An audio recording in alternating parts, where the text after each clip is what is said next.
মেহমান আপনার রিজিকে ভাগ বসাতে আসে না, সে তো তার রিজিক নিয়ে আসে, সে আরো এসে আপনার রিজিকে বরকত ঢুকিয়ে দিয়ে যায়। চিল্লা এখন ঠিক কিনা? কারণ আমরা বরকতে বিশ্বাসী। বরকত বিশ্বাস করেন? 5 লাখ টাকা মাসে কামায়, ডাইন হাতে বা হাতে, আছে না নাই?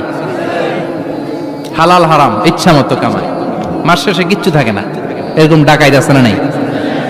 হসপিটালের একটা বিল পরিশোধ করতে 3 লাখ চলে যায়, ঋণের বোঝায় জর্জরিত, রাতে ঘুম নাই, তার মানে বরকত নাই। আরেকজনের বেতন 20,000, কয় হাজার? বাড়ি ভাড়া 6,000, বাজার খরচ 6,000, ছেলে মেয়ের স্কুলের বেতন 6,000, বেড়ায় দান করে আরো 1,000, আরো থাকে। সুবহানাল্লাহ পড়েন। 20,000-এর বেতনের ভিতরে বারাকা ছিল, 5 লক্ষ ইনকাম, 1 টাকাও নাই। ঠিক কিনা?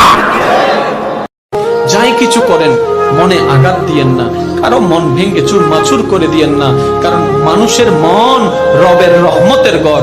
ওই মনে আঘাত দেওয়া অন্যায় ভাবে আল্লাহ কখনো মাফ করে না, মাফ করে না, মাফ করে না। যতটুক পারবেন হ্যাঁ বলুন, যতটুক পারবেন না বলুন।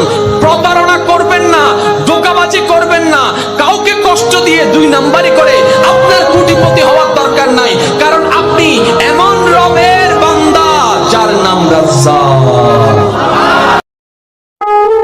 এবং নবী সাল্লাল্লাহু আলাইহি ওয়াসাল্লাম একটা হাদিসের মধ্যে বলেছেন যে তোমরা কি জানো কিয়ামতের মাঠে সবচেয়ে বড় মিসকিন কারা হবে? সাহাবায়ে কেরাম বলছেন, আমরা তো মনে করি যার সম্পদ কম, অর্থবিত্ত কম, সেই সবচেয়ে বেশি মিসকিন, সবচেয়ে বড় মিসকিন। আল্লাহর নবী সাল্লাল্লাহু আলাইহি ওয়াসাল্লাম বলছেন, বরং প্রকৃত মিসকিন সে ব্যক্তি যে কিয়ামতের মাঠে নামাজ, রোজা, হজ, যাকাত আমলের নেকি নিয়ে উঠবে, পাহাড় সম নেকি নিয়ে উঠবে, কিন্তু অনেক পাওনাদার দাঁড়িয়ে থাকবে।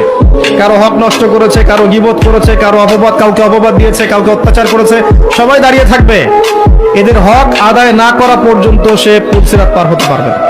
3টা জুমা যদি কেউ মিস করে, 2টা পানিশমেন্ট। এক হচ্ছে তবে আল্লাহ ফি কলবি, আল্লাহ অন্তরে মোহর মেরে দেয়, ভালো কথা ভাল লাগে না, নামাজ ভাল লাগে না, আজান ভাল লাগে না, ইসলাম ভাল লাগে না, শুধু মৌজ মাস্তি ভাল লাগে, গান বাজনা ভাল লাগে, এরকম আছে না নাই?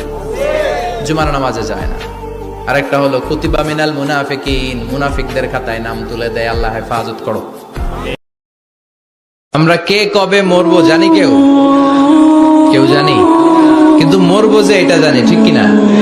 মরবো এটা সুনিশ্চিত, কিন্তু কবে মরবো কারো জানা নাই।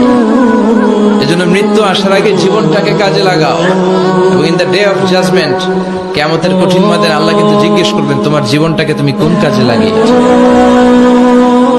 বিষ্ণু বললে এই দোয়াটা পড়ো, আউযু বিল্লাহিল আযীম ওয়া বিওয়াজহিল কারীম ওয়া সুলতানিহিল কদীম মিনাশ শাইতানির রাজীম।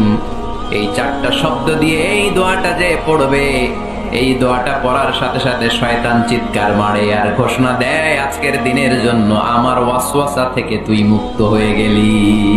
দাঁড়িয়ে রাখি না কেন? রাখেন না ভাই, দাঁড়িয়ে ইজ্জত আমি রাখতে পারবো না, সেজন্য দাঁড়িয়ে রাখি না। আবার যা দাঁড়িয়ে রাখে তাদেরকে বলে, বেটা দাঁড়িয়ে রাখছো না, দাঁড়িয়ে ইজ্জত রাখতে পারবা, তাহলে দাঁড়িয়ে রাখিও। ইজ্জত না রাখতে পারলে দাঁড়িয়ে রাখার দরকার নেই, দাঁড়িয়ে ইজ্জত করো না, তাছাড়া দাঁড়িয়ে চাষি বলো। কেউ উল্টা পাল্টা করলে বেচারা দাঁড়িয়ে রেখা আর চান্স পাইছে দাঁড়িয়ে নাই আলাদা, হাতি খাদে পড়ছে, এবার পিঁপড়া লাত্তি মারে। কি বলে এগুলো? খুবই জঘন্য এবং আপত্তিকর মন্তব্য এবং ভিত্তিহীন যুক্তি। সোজা কথা, ইসলাম আপনাকে বলে নাই যে দায় রাখতে হলে দায়ের ইজ্জত রক্ষা করতে হবে, এই কথা বলা হয় নাই। দায় রাখলে সে বেচারা নিষ্পাপ হয়ে যাবে, আর কোনো গুনাহ করতে পারবে না, করলে তার দায় শেষে দিতে হবে, দায়ের ইজ্জত সে খেয়ে ফেললো, এরকম কোনো কথা কোরআন সুন্নাহয় বলা হয় নাই। বরং সে দায় রাখছে, এটা ভালো কাজ করছে। একটা ভালো কাজ করে যদি আরেকটা অন্যায় কাজ করে, তো আপনি তো ওই ভালো কাজটাও করছেন না, আবার বহু অন্যায় কাজও করতেছেন, আপনি তো ডবল গুনাহ করতেছেন। আল্লাহ পাক যাকে ইচ্ছা তাকে তৌফিক দিয়ে থাকেন। আল্লাহ রাব্বুল আলামিন যাকে ইচ্ছা তাকে তৌফিক দিয়ে থাকেন। যে আল্লাহর কাছে যত বেশি চাইবে আল্লাহ পাক তত বেশি দিবেন ইনশাআল্লাহ। তো এই জন্য চেয়ে নিতে হবে, প্রথমত চেয়ে নিবেন যে আল্লাহ আপনি আমাকে তৌফিক দিন যাতে করে আমি আমার পুরো জীবনটাকে আপনার ইবাদতে কাটাতে পারি, আরশের ছায়ায় ছায়া পেতে পারি।